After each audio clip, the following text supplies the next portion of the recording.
This is a Chinese high-speed construction monster. The machine lifts a 1,000-ton concrete beam and stretches its mechanisms 150 feet to the next pier and automatically sets it in place. That's how quickly the Chinese are building the bridge that for the first time ever will enable trains to travel at more than 200 miles per hour directly over the sea. They've also learned how to build skyscrapers in 19 days, hospitals in 10, and residential houses in just 24 hours. They've built more high-speed railways from scratch than the whole world put together. Stadiums, undersea tunnels, 100-mile bridges. Wait, everything I've just said can be summed up in 1 second. How China went from a poor rural nation to the world's factory and the world's #1 builder and investor, and why this is just the beginning. Do you know what the new Michurinsky Prospect metro station in Moscow, the headquarters of the African Union Ethiopia, and the seaport in Sri Lanka have in common? All of these were built by China. But to get the full picture, let's look, for example, at a map of Africa. Which countries do you think are the Chinese building in? All of them, apart from this small territory, Eswatini. Nigeria was given $5 billion for a huge hydroelectric power plant. Mozambique is building the largest bridge in Africa with Chinese money. In Kenya in 2017, a 300-plus mile-long railway was being built at a whopping 2,000 feet per day by the Chinese CRBC. Even on Cape Verde Islands, here in the middle of the ocean, the Chinese have managed to build housing, a dam, a stadium, and the local parliament building. A new Chinese parliament is also on the way in Zimbabwe, by the way. You know Chinese, they are skillful. Now, let's see how much money China's making from construction in Africa. In 2003, it was $2.5 billion, which isn't bad, but today it's 25 times more, almost $50 billion a year. Why China and why in Africa? It makes sense. There's little money, but plenty of opportunity, and this is where the Chinese are testing their skills for their eventual expansion. What are the main advantages of Chinese construction? 1, they do it faster than anyone else. 2, they're the cheapest. 3, they will gladly lend money to build it. Now, with specific examples, faster and cheaper. Look here, there are boring machines. In China, there's currently a boom of tunnel construction for high-speed railways, subways, etc. And all the work is in some brutal conditions. Here, they are digging a direct route to Tibet inside the mountains at a height of several thousand feet, where there is not enough oxygen to breathe. They are also working on the longest tunnel under the sea. With such machinery, the work moves at a speed of 30 feet a day, and it costs just $16 million per mile. So that you can compare, in the US, the same 1 mile of tunneling would cost $80 million. Cheap and fast is clear, but why lend money? These same African countries don't have much money, so how will they service their debts?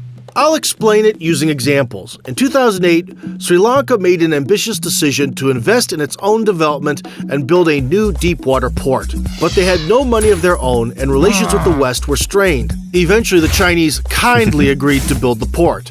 Not for free, of course, with interest. However, the business in the port didn't go well, so it became unprofitable, and Sri Lanka had to pay the loan, a little over $1 billion. And the money, as you remember, was not there.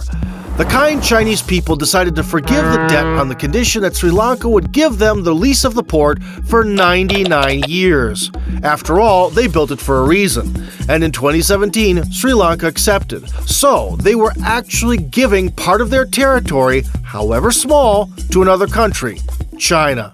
The port is approximately 10 nautical miles from the main trade route, positioning it in the ideal location to facilitate trade from the east to the west and vice versa.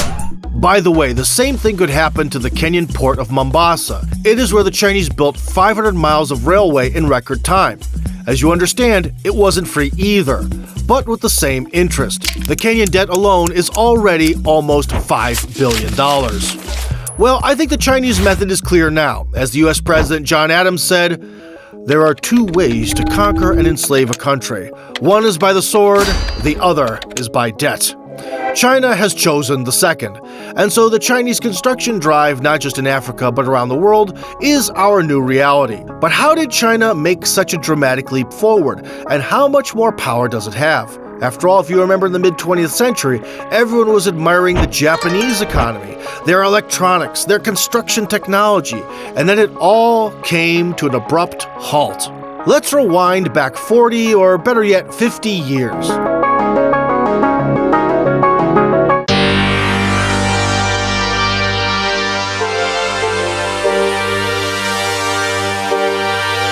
It's the late 60s of the 20th century. The Soviet Union at a breakneck speed, typical housing and typical metros are being built, and some Chinese construction workers come here and study. They're just about to start digging the underground in Beijing, so they learn it all here. Or, as subsequent history will show, they just copy it here. So, at the time, Western observers admired not the Chinese, but the Soviet scale of construction. The Soviet industrial might has been turned to the biggest housing program in the history of the world. And China itself was a middling country, nothing special. State-run economy, portraits of communist leaders, and communist ideology. Even in their own corner of the world, the Asian tigers, Korea and Japan, were doing much better, experiencing an incredible economic boom. The most consistently high growth rate in the world, single-figure inflation, and just 2% unemployment. But let's look back at the numbers. In 1980, 70% of the Soviets lived in cities, about 200 million people, and the same 200 million people lived in cities in China. Only the total Chinese population was not 288 million, as in the USSR, but 1 billion. So 800 million people lived in poor rural areas on less than $2 of unproductive labor a month. The only problem was integrating that resource into the economy. In the same 1980, the new Chinese leader Deng Xiaoping embarks on an experiment. He was just in Singapore, and it seems he was still in mild shock that it was possible for that tiny country to thrive. What follows is my favorite story of how a fishing village of 30,000 people, this time Shenzhen, in 40 years transformed into China's own Silicon Valley of 12 million citizens. How did this happen? Deng Xiaoping creates a free economic zone in Shenzhen for foreign companies. What does he offer them? 1. Shenzhen will only be built and developed on your foreign investment. And for this foreign investment to flow in, foreigners are exempted from import duties and corporate tax. So if you're not getting a profit, you don't have to pay anything. If there is a profit, you can relax for another 5 years. We'll wait until then. There were a lot of additional economic discounts and incentives, but that's besides the point. Second, everything that will be produced in Shenzhen will go directly to export, for hard currency, of course. And third, the choice of Shenzhen was not accidental. They are right, across the street from Hong Kong and Taiwan, where the fumes of economic development are billowing, and China gets right on their tail. Because for the next 4 years, the GDP of Shenzhen will be growing 20% year on year and go from $40 million to $400 billion. What does construction have to do with it? Remember the Chinese engineering students who studied in the USSR? Well, now there will be no need to go anywhere at all. All the specialists will come here, bringing their money and their know-how. Let's look at one example. In 2005, both China and Russia face similar problems. The distances between cities are vast, and there is no way to travel quickly. They need high-speed trains, which they don't have. Let's see their different approaches to the problem. Bosom buddies of Putin and Schroeder, and accordingly, Russian Railways and Siemens signed a contract which would see Sapsans replacing morally obsolete ER-200s. The original agreement was that Sapsans, aka Valero trains, would be produced in Russia in a joint venture. The price tag was 1.5 billion euros, but in the end, Russia simply bought the Sapsans from the Germans for 276 million, adding another 350 for maintenance. And what did China do? Let me remind you that they also didn't have high-speed rail. They didn't have their own conventional trains either. They've developed these, but they turned out to be unsafe. What do? Seems like a similar move. Go to trusted foreigners. But we won't just buy them. We will take over the technology, because to quote the local leadership, our development cannot be profitable only to foreign economies. Bottom line, China has invested an astronomical $300 billion in high-speed rail over 17 years. And as I said before, China's built 25,000 miles of high-speed tracks from scratch. Today, that's more than the rest of the world combined. And plus, China got to have this variety of high-speed trains of its own making. For example, the CRH-380A is a Chinese bullet train which reaches a speed of 215 miles per hour. The Chinese have not developed it by themselves, but with Germans from Siemens and Bombardier, and Japanese from Hitachi, but they are manufacturing it exclusively in China. Someone in the know will probably write in the comments, most of these investments have not yet and will probably never pay off. Many lines are still unprofitable. I won't argue that.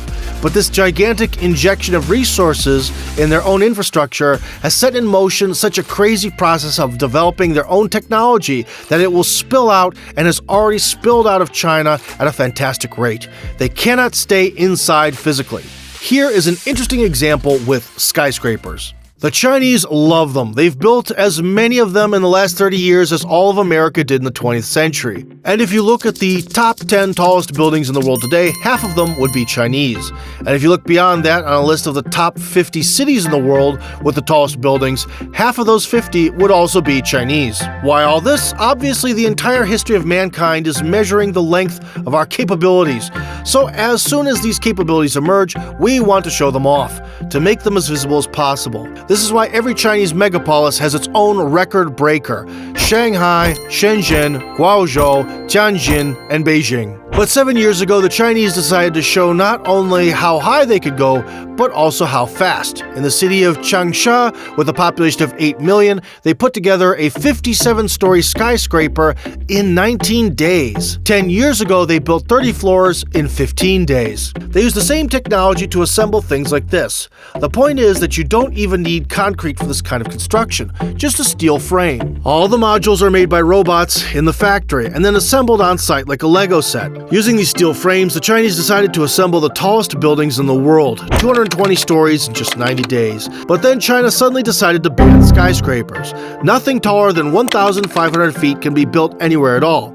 Smaller cities will also have a ban of high-rises over 750 feet, and somewhere even less than 150. So why have they suddenly made this decision in a country with a population of 1.5 billion people?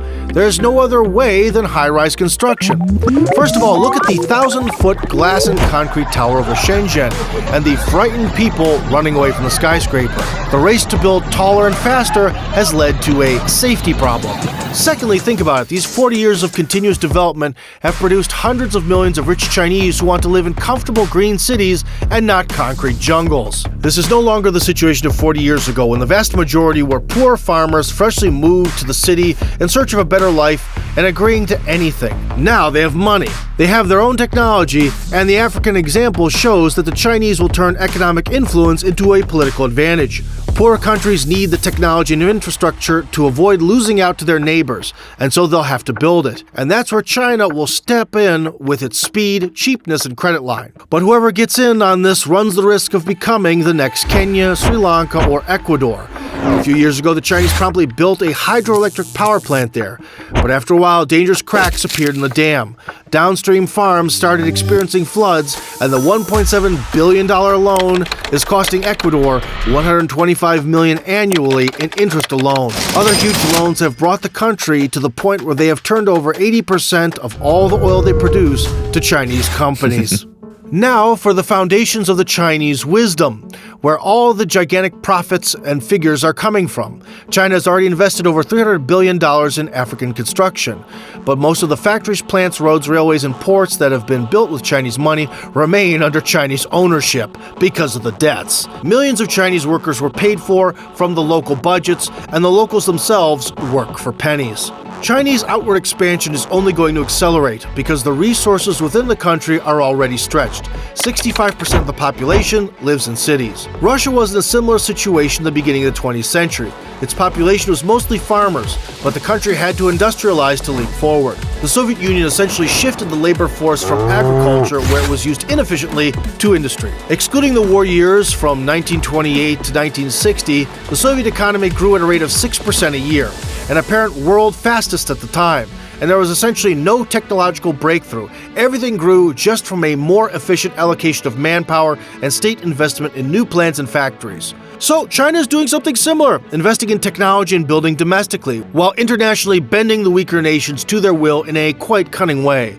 So be strong, invest in yourselves and your future, and I will see you in the future.